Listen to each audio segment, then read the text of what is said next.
It was during these years of war, plague, and sorrow that Marcus began to write what would later be called Meditations. These were not speeches crafted for the Senate, nor lessons for students in marble halls. They were private notes, never intended for the public eye. Picture the emperor in a war tent, by the dim light of an oil lamp. Outside, soldiers coughed and moaned, the plague eating away at the Roman legions. Inside, Marcus bent over his wax tablets, writing words of survival, reminders to himself of how to live rightly when everything around him was falling apart. In these writings, we see the raw humanity of Marcus Aurelius. He was not a man immune to pain. He was not a stone-faced ruler untouched by grief. He was a man who struggled, who doubted, who felt the sting of betrayal, the ache of loss, the weight of despair, and yet, through Stoicism, he found a way to steady himself. He wrote, "You have power over your mind, not outside events. Realize this, and you will find strength." This was not a philosopher speaking from the safety of a classroom. This was a commander watching his soldiers die, a father burying his children, a widower mourning his wife. And still, he insisted, strength comes not from circumstances, but from the mind. He reminded himself daily, if you are distressed by anything external, the pain is not due to the thing itself, but to your estimate of it, and this you have the power to revoke at any moment. What is astonishing is how deeply personal Meditations is.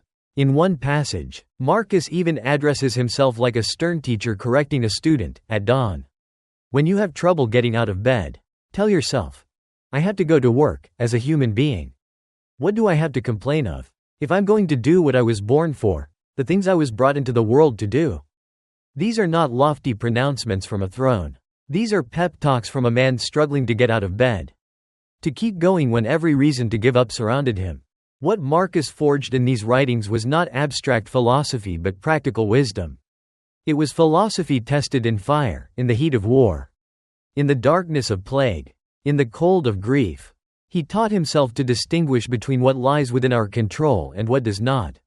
He called himself to accept fate, not with bitterness, but with love. Amor fati, the love of fate, became not just an idea, but a necessity. And so, in every line of Meditations, we hear the voice of a man refusing to be broken, not because he was unfeeling, but because he chose to rise above.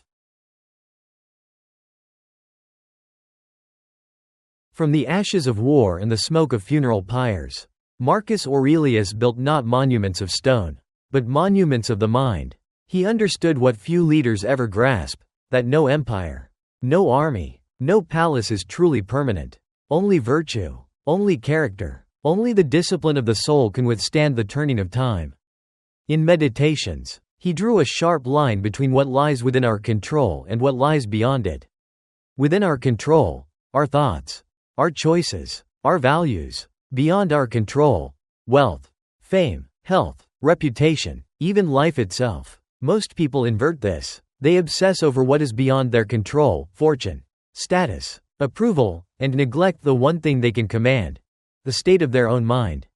Marcus refused to make that mistake. He taught himself daily, you have power over your mind, not outside events.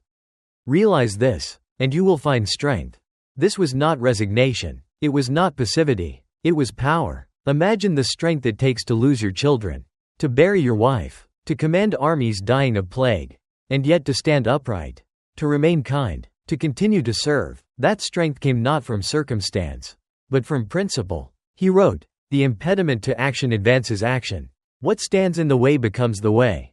This was his alchemy. Obstacles became opportunities. Suffering became fuel for wisdom. Even betrayal became a lesson in mercy. Marcus endured not because life was gentle with him, but because he transformed every cruelty into growth.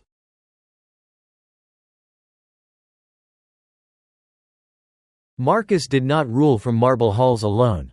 He marched with his men, lived in their camps, endured their hardships. While other emperors sought luxury, Marcus sought duty. Soldiers respected him not because he demanded it, but because he shared their suffering. One story tells of Marcus visiting the sick, walking among plague-stricken soldiers, refusing to isolate himself in comfort. In those moments, he was not a distant emperor but a fellow human, standing shoulder to shoulder with the dying. This is why his philosophy carried weight. Stoicism was not mere words, it was embodied in his choices. He lived simply, ate modestly, endured discomfort without complaint. In a world of decadence and corruption, Marcus shone as a rare light, a ruler who ruled himself first.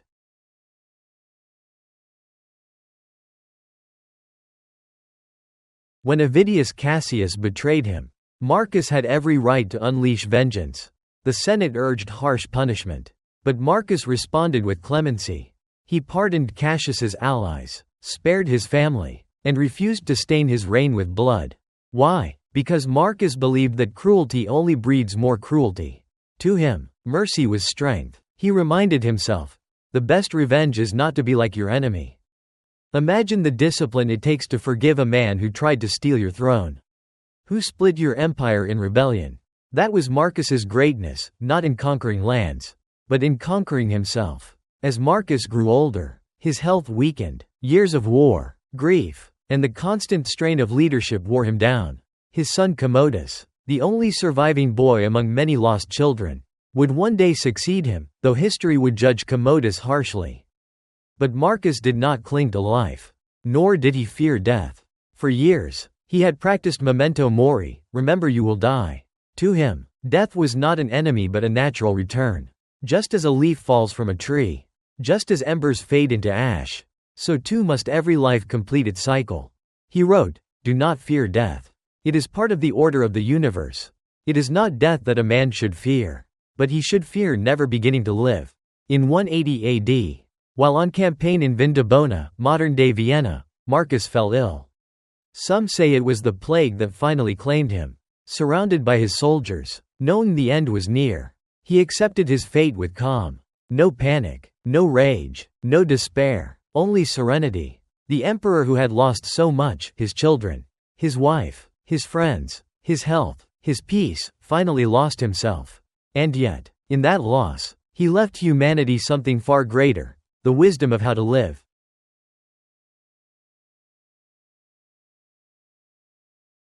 The life of Marcus Aurelius is not the story of an emperor who enjoyed unbroken triumph. It is the story of a man battered by fate, yet undefeated in spirit. It is the story of how philosophy can be more than words, how it can be a shield against despair, a compass in chaos, a lantern in the dark.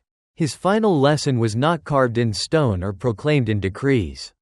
It was whispered in his own heart, written in lines never meant for others, but preserved by time. If you are distressed by anything external, the pain is not due to the thing itself, but to your estimate of it, and this you have the power to revoke at any moment.